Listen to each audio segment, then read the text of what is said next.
Hi, my name is Anne Schwenk, and this is case study 4 for SPCE 638. So I'm going to be talking about my friend who's a 10-year-old female. She has no diagnoses and has not been at my clinic for very long, just about a month.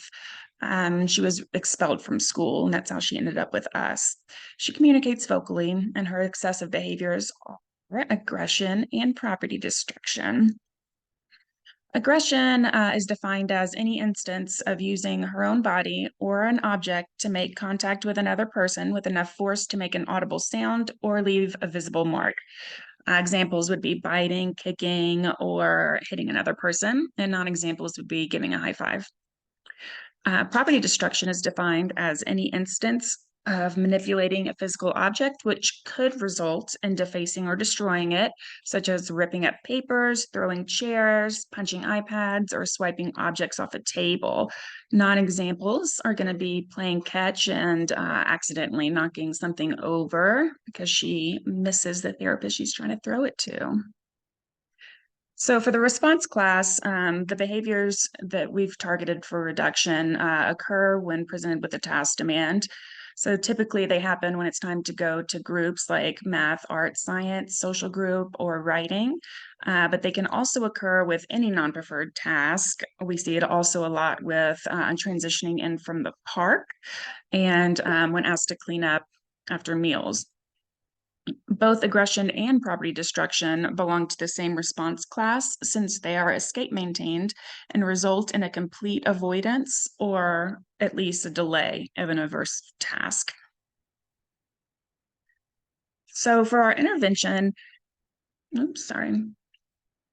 So for our intervention, the goal is to transition to groups absent behaviors targeted for reduction. Um, so right now we are only focusing on the groups because she's so new to this intervention. And if she does master out of that, then we'll focus on other non-preferred task demands at a later time. Her identified reinforcer is Mickey and the Roadster Racers on iPad. Um, and the intervention consists of a token economy, but there's sort of two token economies. So for each group, the client can earn 5 possible stars for transitioning, attending, following instructions, completing the assignment, and cleaning up. So each of those tasks are worth 1 star. Each star is worth 1 minute of iPad. And at our clinic, our sessions are 2 hours long.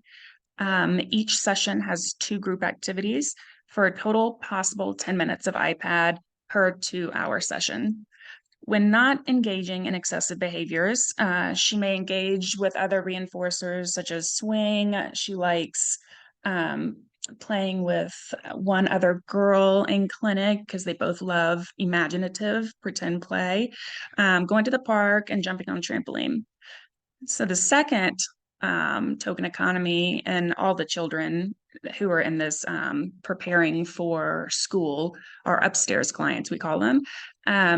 They each have a picture of a dog with spots. It's laminated, so you can color in a spot for completing that group. So each group you can color in 1 spot. There's 10 spots. After all 10 are colored in, you receive a personalized mystery bag, depending on the kid and their interests. It usually contains small little things like putty, stickers, maybe some art supplies, things like that.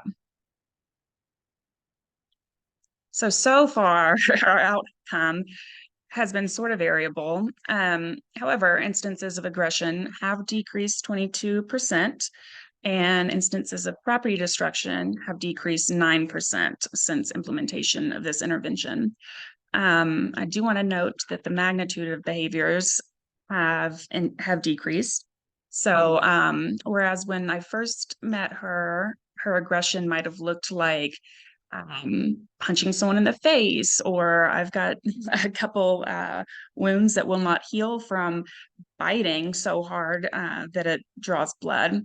But now it looks a lot more just like slapping or pushing, trying to slam doors on people, stuff like that, or just throwing small objects. And property destruction used to be pretty intense with like throwing chairs at windows, throwing chairs at other pieces of furniture, things like that. And now it looks a lot more frequently like ripping up papers, swiping school supplies off the desk. So the magnitude has decreased, and that's fantastic. We are still seeing consistent aggression and property destruction almost every group, though. It's pretty rare for her to actually earn all 5 stickers for any particular group. So the obstacles that we're seeing, obviously, the big thing is how new she is to treatment, transitioning from, the school system where these behaviors were so consistently reinforced. And now she's with us. So I think she just needs some more time to see sort of a stabilization in the data and a steady decrease, because it does fluctuate a lot depending on the day, the mood, and things like that. The other concern is that it seems like there just simply is no reinforcer that is effective enough. Um, I believe this is because when she's escalated, she finds the control she receives from getting out of activities, controlling her environment, controlling her therapist, much more reinforcing than any possible reinforcer we can give her. And this is accomplishing 2 things. I mean, she's able to control everything that's going on around her, and I think she doesn't have a lot of control at home, and she's escaping from aversive tasks. Mind you, I'm not a doctor or a BCBA yet, so I don't really know for certain that that's true, but that's just what I think, because that you can see